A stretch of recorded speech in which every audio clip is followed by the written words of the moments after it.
Hello guys, today I have a replay of an IS-7 on a cliff for you. I'm platooning with the Sid this time, and he has the 113 Chinese tier 10 heavy tank.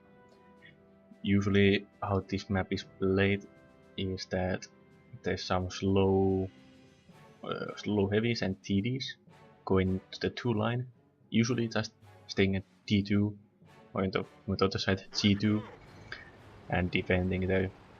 And then faster mediums are going to the E3, E4, and some slower mediums and some heavies go to E6 around the small hill there.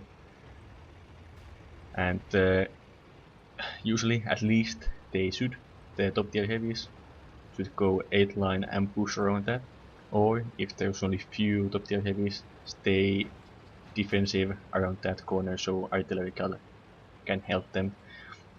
And since, well, me and Sid, tier 10 heavies, of course we are top tier heavies, we are going to the 8 line, and we expect to meet the E-100s there and maybe some other tanks. As you can see, there's a lot of platoons in this game.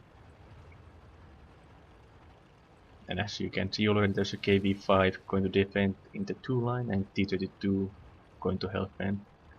And some faster mediums going to the E3. Let's speed this up a little bit so we can see some action.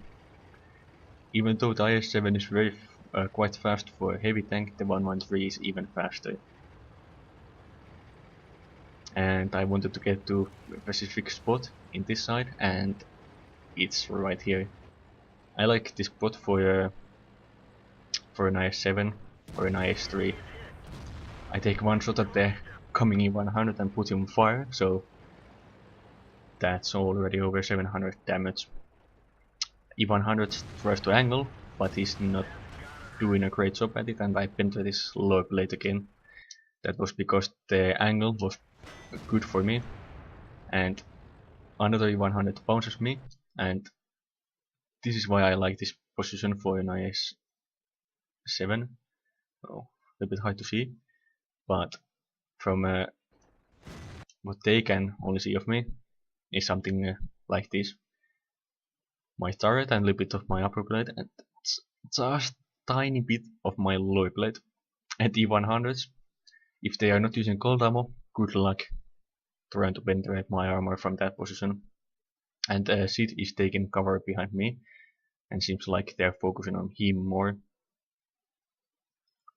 And what I can see of the E-100s is their lower plates all the time, and they have to come quite a bit forwards to shoot me actually, because of the hill and the sloping and all of that.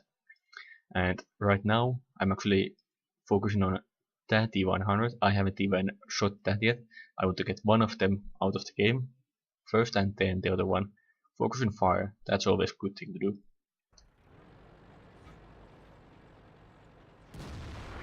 Lower plate again.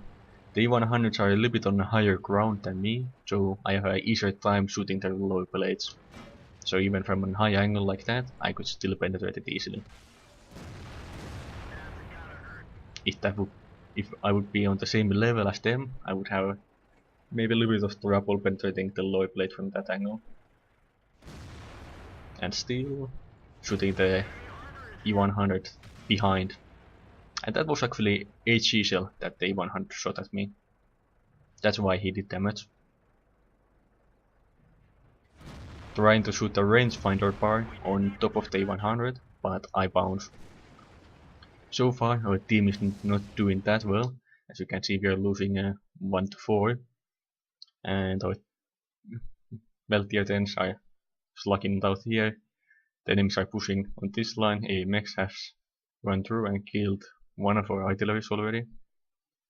And well, not looking that good. But myself, I'm doing fine at the moment. Just killed the first tank. 2700 damage done, and all of that was that one E-100. And now just waiting to reload to shoot this one. Unfortunately, I just track him and he kills Sid. So, well, I decide only one E-100, I'm gonna go facehug him. And, well, this E-100 will have a huge problem in his hand now, because only thing he can shoot, as you can see, is my turret. And he can only penetrate that spot, and E-100 has really bad accuracy and bad aiming time, so unless he gets really lucky, he won't be able to do anything to me unless he shoots HE ammo. And one reason also why I decided to push, because we are losing 2 to 8 right now. I didn't know there was a T-24 here. Well, I knew, but I forgot about him. But I don't care about him really much right now. I know that the E-100 is reloading right now, so I angle against the T-24. He misses me. E-100 shoots my target and bounces. I concentrate on the E-100 for the moment. And angle against the T-24 again, he bounces. Angle against the E-100 again. He bounces. Kill the T-34. And angle against T-34 again. The other T-34, but unfortunately he was using gold ammo because he penetrated my turret. And he will do that again. But I want to get rid of the E-100 first, as he is the bigger threat to me right now. Try to back up, but the T-34 shoots me anyway, again on the turret. Actually was it the turret? Has to be, because there's no auto penetration mark. That one was before. I think that's the penetration mark. And track the E-100 and damage him at the same time, so now I can kill him easily. T-34 is coming for it to shoot me again. Artillery gets me once, I kill the E-100. Angle against T-34, he bounces. I still have an IS-3 kind of helping me, although he didn't do much of anything. T-34 is still reloading, so I take one shot at him, track him, get back behind the E-100, use him as cover. I could have a pretty good cover here, because as you can see, 3 tanks and 2 of them E-100s. Easy to hide behind them. Take one shot on the T-34 again, set him on fire, and that was actually the last shot I took on this game, because now he dies to the fire and I start backing up, thinking that I will go defend the base, but unfortunately artillery has other ideas.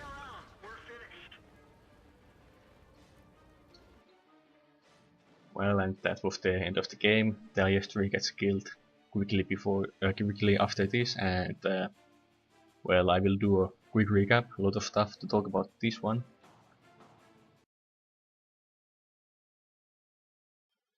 First of all, you should go where you're needed. I knew that I was needed on the airline because the E-100s would be there, and if they wouldn't be, we could easily push around that and flank all of their team. And then I went to a hulldown position, where actually I was only partly hulldown, but knowing my enemy, E-100s, will have hard time penetrating the upper plate of an IS-7. I just could stay there, I was artillery safe, keep shooting the E-100s who just kept coming to get shot by me, and killed one of them very fast. And that's the next point I was going to make. Focused fire, even if you're only shooting them yourself. I killed the first E-100 all by my own, 2700 damage, taking out one tier 10 heavy tank out of the game. Then I could focus on the last E-100, and after my platoon mate Sid died, I decided to go facehug him, because I wasn't blocking anybody's shot anymore, and that was actually the spot I would be the safest in with E-100, because there's no way he would penetrate my target. And unfortunately there was a T-34 there, but he happened to be low health, so I focused on him first, getting his gun out of the game, so I would have only one enemy to face. After killing him, another T-34 popped up, but I didn't want to focus on him anymore because he was full health, and the enemy 100 actually had less health. So I killed the E-100 and then focused on the T-34. And the last point I want to make, know your enemy. I was shooting the E-100's lower plate because I knew from the angle I was shooting them, I would always penetrate them. I have E-100 myself, so I have some experience on how to angle an E-100, and they were not doing it right, so I focused on shooting the lower plates because I knew that was easy to penetrate. And I also know that the biggest gun on the E-100 has long reload time, so when I knew that he has shot, I focused on the T-34, angled against him, keep shooting him, and when I knew that the E-100 was close to reloading, I turned to him and focused on him. And well, basically I will show you the battle results now, and from that you can actually see how much damage I did to the enemy E-100s and T-34s. And that ended up being a defeat with 76k credits and 1000 experience on a loss. In team score, you can actually see that some of our team didn't do much. I got the top XP, top kills with the 50M and top damage. And in detail report, shots fired 16, targeted 16, penetrations 15, so I only wasted one shot trying to hit the rangefinder bar on the E-100. But I did do 6662 damage, which is a lot, even at tier 10. And I actually killed one of the E-100s all by my own, 2700 damage to him and almost all damage to that anti-100 and then some damage to that those T-34s. And I got hit 12 times and potential damage received almost 8,000. So IS-7 has really good armor when you know how to use it. And well, enemies damage 4 and enemies destroyed 4. It was those E-100s and T-34s that were on my flank. And well, unfortunately it ended up being a defeat. Could have been a really nice EXP on a victory actually. But I still did 19k profit in losing in a tier 10 match, which is always nice to do even profit in tier 10. And well, I hope you guys enjoyed this, and I will see you next time.